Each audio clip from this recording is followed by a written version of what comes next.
Kabanata 76. Matagal na, Winifred. Agad siyang sinunggaban ng dalawang lalaki sa tabi ni Winifred. Tinubukan ni Winifred na lumaban, ngunit ito ay walang saysay. What are you guys doing? I don't know you. If you dare to try anything, I'll call the police. Ang Black Serpent ay hindi nabigla. Naglabas siya ng switchblade at itinutok ang matalas na labaha kay Winifred, gumawa ng ilang kilos ng paghiwa. You better not move. Kung hindi, baka madulas lang ang kamay ko at aksidenteng mahiwa ang maganda mong mukha. And that would be such a shame. Labis na natakot si Winifred at tumigil sa paggalaw. Sino kayo guys? Anong ginagawa nyo? Noon lang, isang pamilyar na boses ang umalangaw-ngaw sa likod ng Black Serpent.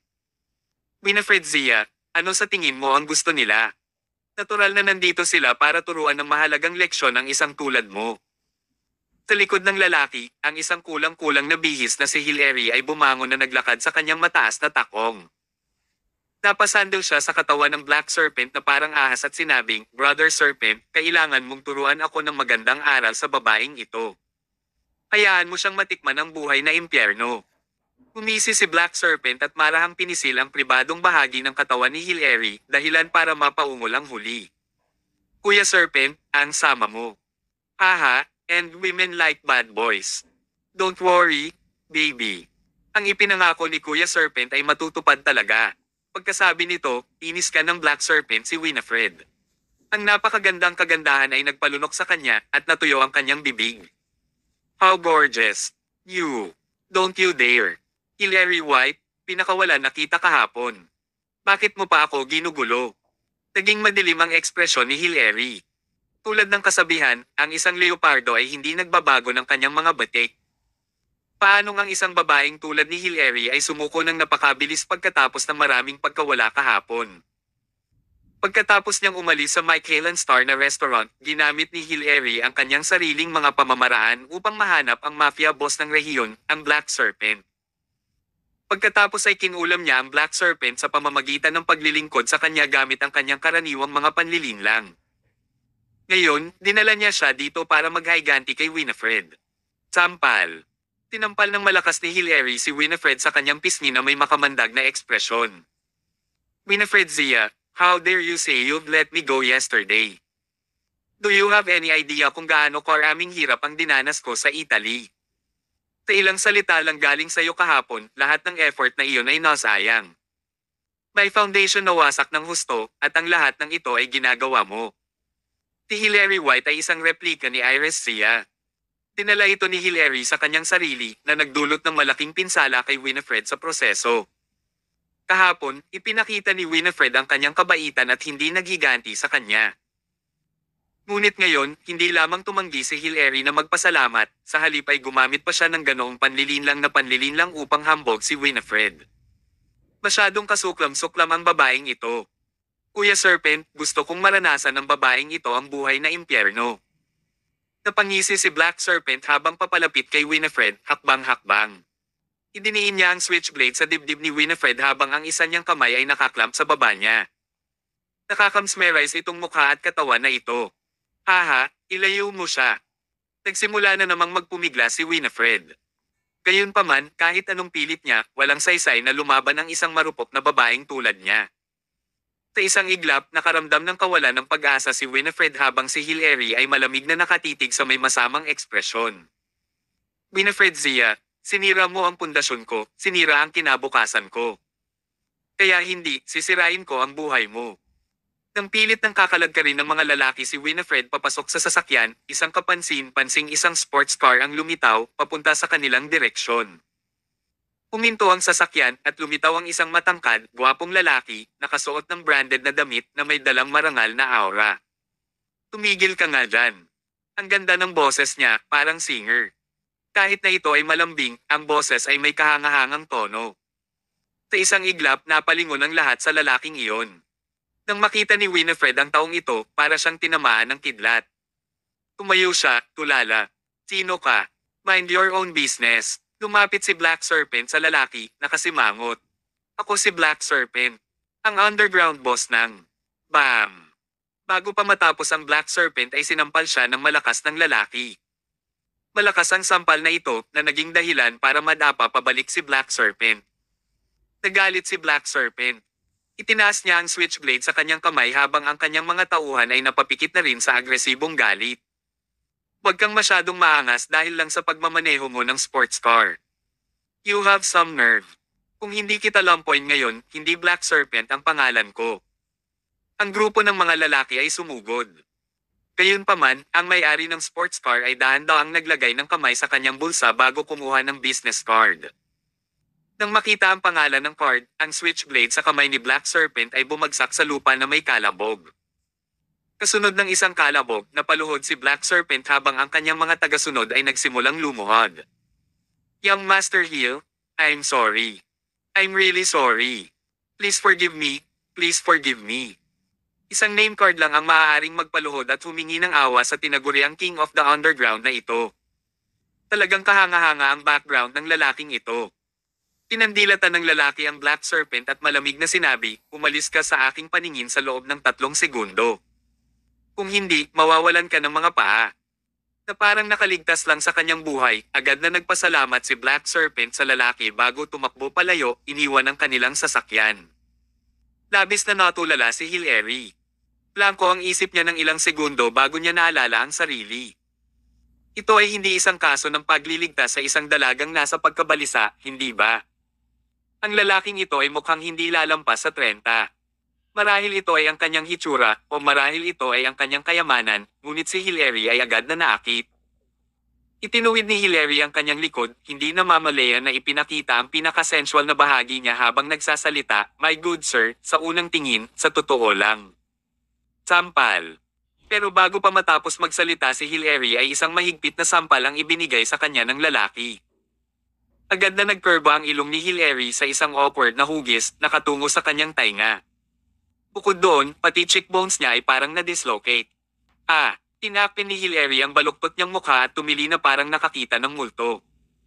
Naiinis ang tingin ng lalaki kay Hillary bago bamaling kay Winifred na may mas magiliw na tingin. Matagal na, Winifred. Kabanata 77. Ex-fiancé.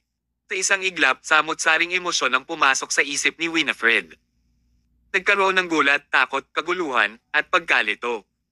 Naghalo ang maraming emosyon, dahilan para maging blanca ang isipan ni Winifred at umalingaw-ngaw sa hagong. Hindi niya akalain na makikita pa siya nito. Natural na kilala ni Winifred ang lalaking ito. Hindi lang siya nakilala niya, ngunit lubos din siyang pamilyar sa kanya. Hindi mabilang na mga nakabaon na alaala ang lumutang sa kanyang isipan na parang isang flash flood. Ang kanilang pagtatagpo, ang kanilang pagkakakilala, ang kanilang pagmamahalan. At sa pagkakataong iyon, magpakasal sila. Ang bawat alaala ay isang nakakasakit ng puso na pakiramdam ng kawalan ng pag-asa. Ang lalaking ito sa harapan niya ay si Chris Hill. Ang lalaking engaged kay Winifred 6 na taon na ang nakararaan ngunit pinaalis ito nang mangyari ang skandal ni Winifred. Siya rin ang first love ni Winifred. Chris, ikaw. Bakit ka nandito? Matagal bago nakabawi si Winifred matapos ang pagkabigla. Kamukhang kamukha niya noon si Chris, may suot na mahinhin ng ngiti na kayang-kaya sa bawat babae. I'm here for some business but just happened to run into you. Ang lakas ng loob ng mga taong ito. How dare they do such a despicable thing in broad day? Is the law a joke to them? Kung hindi lang kilala ni Winifred si Hillary, maghahinala siyang si Chris ang nagplano nitong coincidence. Gayunpaman, ito ay tunay na nagkataon lamang. Winifred, I heard you've suffered a lot for the past 6 years. To be frank, I'm feeling guilty. Simula nang muli tayong magkita, I think this is probably destiny. Winifred, you're really a strong at mabait na babae. Nagkunwaring lakas ng loob si Winifred at sinabing, we'll eventually have to face what we're supposed to. Kahit nabalot ng kadiliman ng mundo, kung mayroon pa ring sinag ng liwanag sa loob mo, dapat kang lumakad papunta dito. Tama ba ako? Habang nagsasalita si Winifred, nagsisimula ng mamuo ang mga luha at kumislap sa kanyang mga mata. Kung tutusin, napaka-espesyal ng lalaking kaharap niya kay Winifred. Winifred, napilitan talaga akong i-cancel ang engagement natin noon. Bago pa matapos si Chris, pinutol siya ni Winifred, you don't have to explain, Chris. Since it's all in the past, just let it go. There's no meaning in bringing this up anymore. You must be married now to RTU. May sarili na rin akong pamilya. Salamat sa pagtulong mo sa akin kanina, salamat. Parang nag-aalangan si Winifred na manatili kay Chris. Iyon ay dahil natatakot siya na hindi niya makontrol ang emosyong lumalabas sa loob niya. Gayunpaman, hindi rin niya masabi ang kanyang nararamdaman.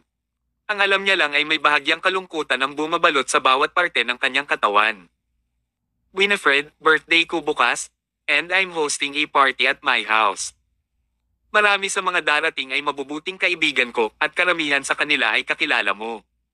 Pwede ka bang pumunta bukas? Natigilan si Winifred, she never expected Chris to blurt something like this. Taglit siyang nag-alinlangan. Mabilis na idinagdag ni Chris, I don't mean anything else by it. Buti na lang matagal na tayong hindi nagkikita kaya gusto kitang imbitahan na makibalita. At sigurado akong matutuwa ang mga dati nating kaibigan na makita din kita. Nanatiling tahimik si Winifred dahil hindi niya alam kung ano ang isasagot niya. Noon lang, katatapos lang ni Tyr sa paggabay kay Blair sa kanyang takdang aralin at ngayon ay inihahatid siya sa paglalakad. Isang mainit na tanawin ang eksena ng mag-ama na magkahawak kamay habang naglalakad sila. Papa, tignan niyo po. Si Mama po, biglang itinuro ni Blair sa malayo at tinawag siya. Tumingin si Tyr sa direksyon na itinuro ni Blair at nakita niya si Chris at Winifred na nakatayo. Matalas daw ang intuition ng isang babae. Pero minsan, mas matalas pa ang sixth sense ng isang lalaki. Taglit na umikot ang mga talukap ni Tyr. Naramdaman pa niya ang pagbagsak ng kanyang puso sa kanyang tiyan kasabay ng malakas na kabog. Ito ay isang pakiramdam ng panganib. Isang malakas na pakiramdam ng panganib. Katulad lang noong Rain, noong nakikipaglaban si Tyr sa isang malakas na kalaban na may beret na nakatutok sa kanyang ulo. Hawak-hawak ang kamay ni Blair, naglakad si Tyr. Mama, nang marinig ang boses ni Blair siya, tumibok ng malakas ang puso ni Winifred. Nang lumingon siya para makitang nakasunod si Tyr sa likod ni Blair, nanginginig ang katawan ni Winifred. Matapos pag-aralan ang kanyang ekspresyon, tila nakumpirma ni Tyr ang mga hinala sa kanyang puso. Pero nanahimik siya habang tumatabi, hawak ang kamay ni Blair. Marahil ito ay isang hadlang na hinding-hindi madaig ni Winifred. Gayunpaman, handa si Tyr na maniwala na isang araw ay makatawid si Winifred. Bilang asawa niya, kung hindi man lang niya ito ipinakita sa kanya ang ganitong tiwala at pagtitiwala, ibig sabihin ay nabigo siya bilang asawa. Agad na sinilip ni Chris si Blair ng maigi. May mga salitang umabot sa kanyang lalamunan, ngunit pinili niyang huwag sabihin iyon. Umiti siya kay Winifred at sinabing, Your daughter is a big girl now. Sa katunayan, alam ni Chris na ang batang babae na ito ay ang anak na ipinanganak ni Winifred pagkatapos ng insidenteng iyon sa pulubi. Ngunit hindi ito ilantad ni Chris. Ang layunin ng kanyang pananahimik ay hindi ang pagpigil sa pagsundot sa peklat ni Winifred, ngunit mayroon siyang ibang intensyon na tanging sa kanyang sarili lamang ang nakakaalam. Tumango si Winifred bago sinabi kay Blair, Blair, batiin mo itong tito. Masunaring binati ni Blair si Chris bilang uncle. Umiti si Chris kay Blair at hinaplos ang ulo nito. Anong magandang babae. Pagkatapos noon ay inilipat niya ang tingin kay Tyr. Ito ay. Natigilan si Winifred ng kalahating segundo. Bago pa siya makasagot, sumirit si Blair at sinabing, Tito, papa ko po ito. Kamusta ka? Magalang na inabot ni Chris ang kamay kay Tyr.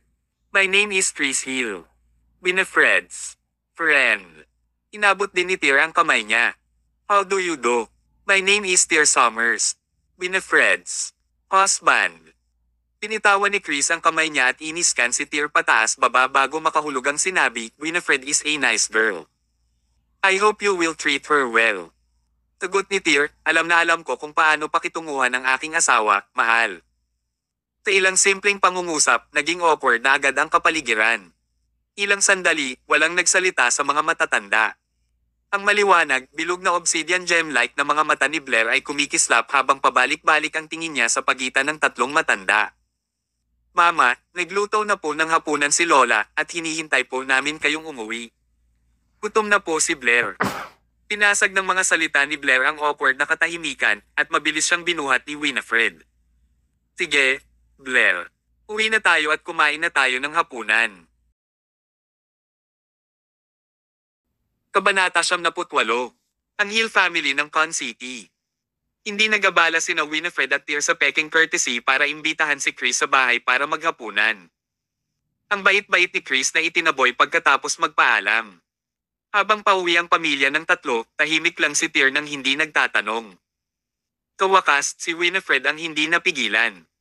Tear, that was my ex-fiancé. Nagkataon lang ang meeting natin ngayon. Ngayong naranasan na ni Tear at Winifred ang napakaraming bagay na magkasama, naging matibay ang pundasyon ng kanilang relasyon, kaya walang balak si Winifred na may itago kay Tear. Si Tear ay mukhang sobrang kalmado at tumango. I know. There's no need to bring it up if it's in the past. Yeah. Past na ang lahat ngayon. Pagkasabi nun ay naging awkward na naman ang atmosphere. Tahimik na umuwi ang tatlo. Pagkatapos kumain, lumabas si Tear, gusto daw bumili ng sigarilyo. Pagdating sa gym sa ibaba, tila naging malungkot ang ekspresyon ni Tear. Bilang hari ng Rhaenys Regal Palace, si Tear ay nakaranas ng hindi mabilang na mga brush ng kamatayan upang makuha ang kapangyarihan at katayuan ngayon. Bilang karagdagan sa kanyang pisikal na lakas ng loob. Ang kanyang hindi mailalarawan na pang-anim na kahulugan ay nakatulong sa kanya ng malaki sa pag-survive sa mga karanasang ito sa malapit kamatayan. Kaya naman, kahit na si Chris Hill ay tila isang edukadong ginoo, halos perpekto kahit na, ang intuition ni Tear ay nagsabi sa kanya na ang taong ito ay hindi kasing simple ng kanyang nakikita. Kinuha ni Tear ang phone niya para tawagan si Drake Tucker. Nang matapos ang tawag, damaloy ang mahinang boses ni Drake mula sa kabilang dulo na nagsasabing, Kuya Tear, mayroon ka bang mga tagubilin? Tear went straight to the point and said, 6 years ago, my wife had a fiancé named Chris Hill. I want every detail of his background. One other thing, about the incident of my wife being attacked and drugged 6 years ago, ay gusto mong imbestigahan ito ng maigi. Si Drake Tucker ay isang lalaking ipinakilala ng nangungunang general ni Tear sa Regal Palace, si Clifford Han. Kaya naman, talagang sulit ang pagtitiwala ni Tear sa lalaking ito. Ipinaalam na rin ni Clifford kay Drake ang background niya sa simula, kaya alam ni Drake ang tungkol sa pagkikita ni Winifred at Tear 6 na taon na ang nakakaraan. Naiintindihan, Kuya Tear. Mag-iimbestiga ako kaagad. Matapos ibaba ang tawag, pumunta si Tear sa malapit na tindahan para kumuha ng isang pakete ng sigarilyo bago umupo sa ilalim ng puno ng Yellowhorn para hamay-hit ng 3 sigarilyo. Sa kalagitnaan ng 3 sigarilyo, binalik ni Drake ang kanyang tawag. Tinagot naman agad ni Tear ang tawag. Spiel. Brother Tear, itong si Chris Hill ay ang young master ng Hill Group, isang nangungunang property corporation sa Con City. Ang kanyang ama, si Carl Hill, ay itinuturing na nangungunang property tycoon ng ating lungsod, at ang Hill family ay isa sa kakaunting-kakaunti at mga piling pamilya sa Con City. Bahagyang tumango si Tear. Kumusta ang pamilya Hill kumpara sa pamilya mong Tucker? Sumagot si Drake, sa usapin ng kayamanan, ang pamilya Hill ay malayo pa rin kumpara sa aming pamilya. Kung hindi, si Carl Hill ay maituturing na pinakamayamang tao ng Con City. Sa mga tuntunin ng impluensya, ang aming pamilya ay hindi maikukumpara sa pamilya ng Hill. Bakit naman? Napukaw ang interes ni Tear. Sumagot si Drake, ang tiyuhin ni Carl Hill ay tinatawag na Kerim Zachary, isang kilalang tao ng mob society sa Con City. Nitong mga nakaraang taon, nakagawa siya ng ilang maruruming gawain para kay Carl behind the scenes. Bukod dito, may suporta rin ang pamilya Hill sa Prime City. Suporta sa Prime City. Tama, kapatid na Tear. Ikinasal si Chris Hill kay Charlotte Fisher 6 na taon na ang nakalilipas, at si Charlotte ay isang direktang miyembro ng pamilyang Fisher ng Prime City. Ang pamilyang Fisher ay itinuturing na isang nangungunang klaseng pamilya sa Prime City. Kaya, ang pamilyang Hill ay may kakayahang upang mabilis na umunlad sa industriya ng ari-arian sa mga nakalipas na taon, karamihan ay salamat sa tulong at suporta ng pamilyang Fisher. Ganoon ba? Kinuha ni Tear ang kanyang sigarilyo sa kahinimas ang kanyang baba sa malalim na pag-iisip. Paano ang insidenteng iyon 6 na taon na ang nakakaraan kung saan kami ni Winifred ay na-knockout at na-droga? Sa kabilang dulo ng tawag, puminto si Drake ng 2 segundo bago sumagot, matagal na ang insidenteng iyon, kaya medyo mahirap mag-imbestiga. Gaano katagal ang kailangan mo? 1 linggo. 1 araw. Oo, Kuya Tear. Pagkababa ng tawag, pinatay ni Tear ang sigarilyo sa kamay niya. Dahil sa reflex, gusto niyang magsindi ng isa pa. Ngunit sa sandaling sinindihan niya ang lighter, sa halip ay itinapon niya ang sigarilyo at lighter sa basurahan. Pag-uwi, umarte si Tyr na parang walang nangyari. Sa halip, si Winifred ang naging absent-minded. Dahil dito, tila malayo na naman ang distansya sa pagitan nila ni Winifred na pilit na pinaikli ni Tyr. Kinabukasan, maagang pumasok si Winifred sa opisina habang si Tyr naman ang naghatid kay Blair sa school gaya ng dati. Gayunpaman, hindi mapakali si Tyr sa buong umaga. At kaya, nagpunta siya sa kumpanya sa hapon. Nang makarating sa kumpanya, hindi mahanap ni Tyr si Winifred. Ipinaalam sa kanya ni Graham na pagkatapos kumain ng tanghalian ni Winifred, umalis siya sa opisina. Inilayo siya ng isang magandang binata sa isang sasakyan, sinabing kaibigan niya ito, at pupunta sila sa isang party. Nang marinig ang balitang ito, sa wakas ay naunawaan na ni Tyr kung bakit siya hindi mapakali. Ito ay selos. Nainggit ang dakilang may-ari ng Rhaenys Regal Palace na si Tyr Summers. Gayunpaman, hindi nagalit si Tyr sa desisyon ni Winifred. Hindi santo si Winifred. Masasabi niyang minsan na silang nagkaroon ng espesyal na relasyon ni Chris. Mahirap para sa gayong babae na lubos na pinahahalagahan ang mga kaibigan at pamilya, nakalimutan ang isang relasyon na tulad nito. Ito ang naging hadlang ni Winifred. Umaasa si Tyr na sa pamamagitan ng pangyayaring ito, malalagpasan ni Winifred ang hadlang na ito. Kung makakarating man siya o hindi, bahala na si Winifred. Kahit ganoon pa man, lubos na nagtiwala si Tyr kay Winifred. Kung tutusin, malinaw niyang naalala na 6 na taon na ang nakalilipas, ito ang unang pagkakataon ni Winifred. Samantala, sa loob ng isang pambihirang marangyang mansyon, isang party ang nagaganap. Birthday ni Chris ngayon. Inimbitahan niya ang marami sa kanyang mga kaibigan na magdiwang kasama niya. Bukod dito, ipinagmamalaki niya na nakuha niya rito si Winifred. Marami sa mga naruroon ang nakakakilala kay Winifred dahil noong kasama niya si Chris, marami sa kanila ang nakasama ni Winifred. Noon, walang masyadong iniisip si Winifred dahil bata pa ang lahat. Masaya silang magkasama.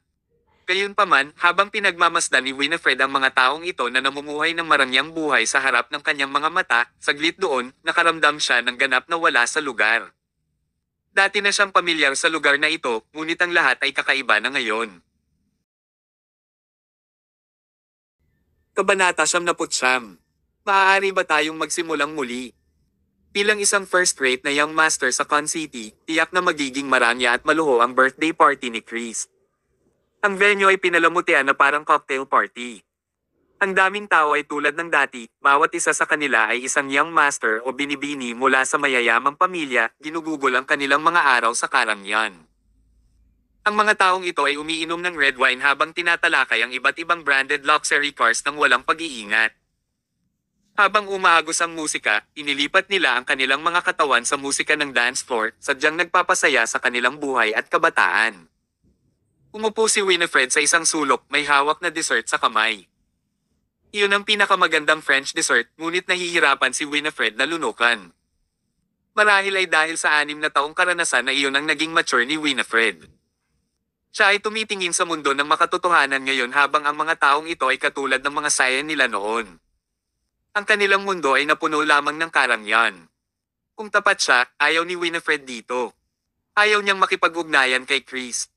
Ngunit personal na dumating si Chris sa kanyang opisina, at nang makiusap ito sa kanya, bumigay ang malambot na puso ni Winifred. Winifred, what's wrong? Parang ang daming gumugulo sa isip mo. Are you unhappy? Lumapit si Chris at inabot kay Winifred ang isang baso ng red wine. Ang tagal na nating hindi nagkita. Halika, uminom ka. Hindi direktang tinanggihan ni Winifred. Chris, alam mo naman na hindi ako umiinom. Nakaramdam ng awkward si Chris. Naalala lang niya na hindi umiinom si Winifred. Akala ni Winifred ay naalala na niya, ngunit talagang nakalimutan na niya ito ng lubusan. Winifred, you're in wrong here. Birthday ngayon ni Young Master Hill, hindi mo ba siya maipapakita kahit kaunting respeto?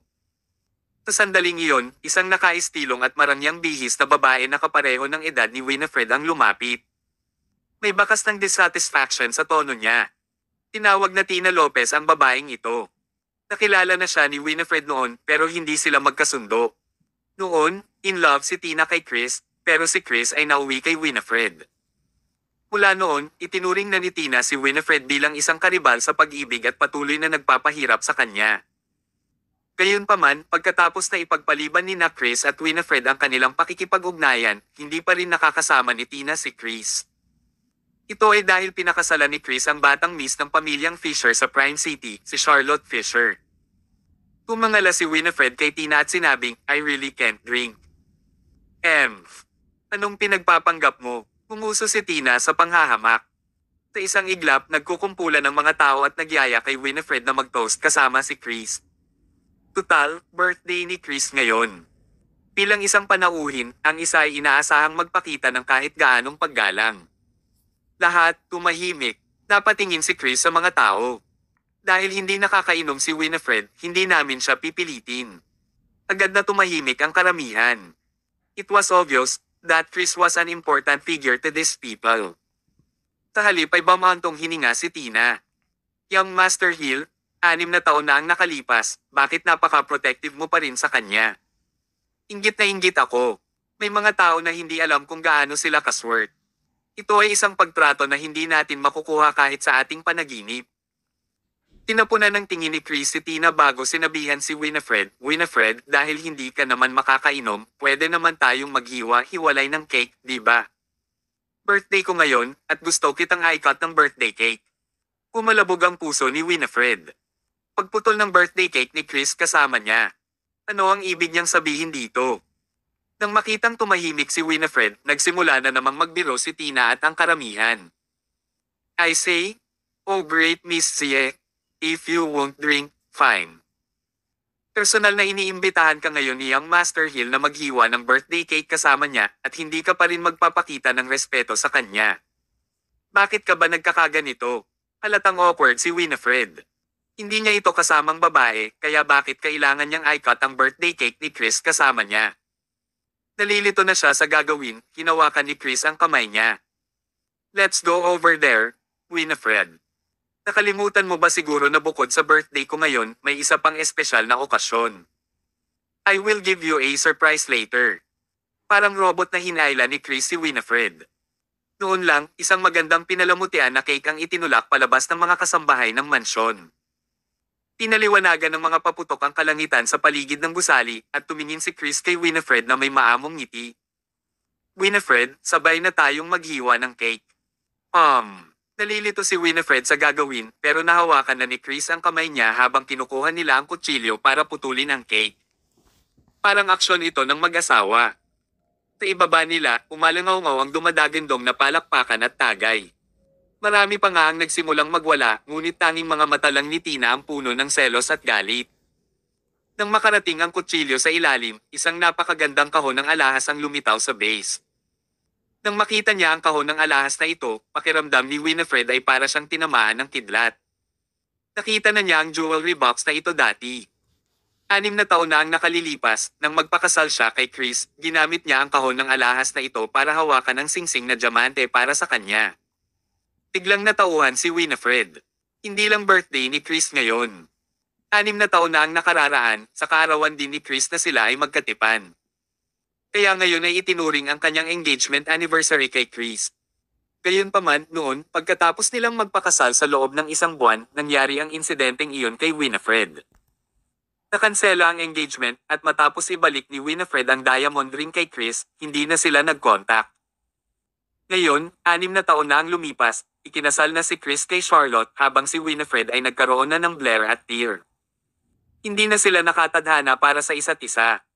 Gayunpaman, inihanda ni Chris ang kahon ng alahas na ito sa ilalim ng cake ng kaarawan. Ano ang iniisip niya? Nagpanik si Winifred. Siya subconsciously tumalikod upang umalis. Siya ay isang babaeng may prinsipyo at hinding-hindi gagawa ng anumang bagay na hindi tapat kay Tear. Ngayon lang siya pumunta dito dahil sa pagkakaibigan. Gayunpaman, huli na para umalis si Winifred. Kinuha ni Chris ang jewelry box at binuksan ito. Sure enough, ang brilyante na singsing sa kahon ay ang ibinigay ni Chris sa kanya noong engagement nila 6 na taon na ang nakararaan. "Chris, ikaw."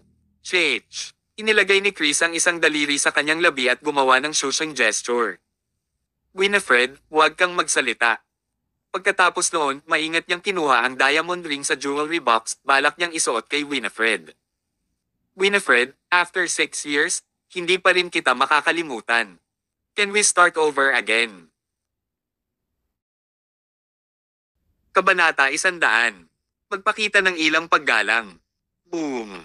Sumabog ang isip ni Winifred. Kinilabutan siya na natusok ang buong likod niya. Hindi niya akalain na hihilahin ni Chris ang ganoong bagay sa mismong birthday party nito. Ano ang sinusubukan niyang gawin?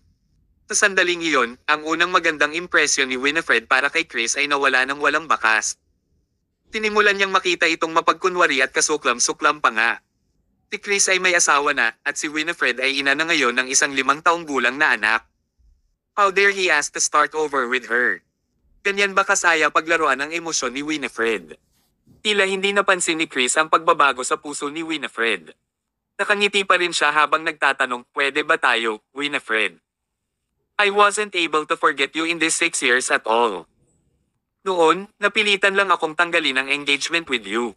I've never actually hinamak ka sa nangyari. Pero pinilit ako ng pamilya ko na pakasalan si Charlotte Fisher, pero kahit kailan hindi ako nagbonding na maayos Prime City, para makita mo na wala pa rin kaming anak after 6 years. Pagkatapos niyang mag-rumble ay tumingin si Chris kay Winifred. Tabayak na niyang isuot ang singsing sa kamay niya kay Winifred. Sa ibaba ng entablado, nagsimulang magsaya sa kanya ang mga kaibigan ni Chris. Say oo, sabihin oo. Magsama kayo, magsama kayo. Akmang hahawakan na ni Chris ang kamay ni Winifred, binawi ni Winifred ang kamay niya out of reflex. Natigilan si Chris, at subconsciously nakasimangot siya. Winifred, ayaw mo ba? Bagamat hindi ko pa hihiwalayan si Charlotte pero trust me, malapit na akong mahiwalay sa kanya ng tuluyan. At pagdating ng panahon na iyon, mapapangasawa na kita ng maayos. I will also treat your daughter na parang sarili ko siya. Alam kong marami kang pinaghirapan nitong 6 na taon, kaya ngayon, gusto kitang gantihan. Ang deklarasyon ni Chris ay sapat na malinaw. Gusto niyang si Winifred ang maging manliligaw niya o ang kanyang may bahay. Hindi akalain ni Winifred na gagawin ni Chris ang ganoong bagay. Sa ngayon, lubos siyang nadismaya sa kanya.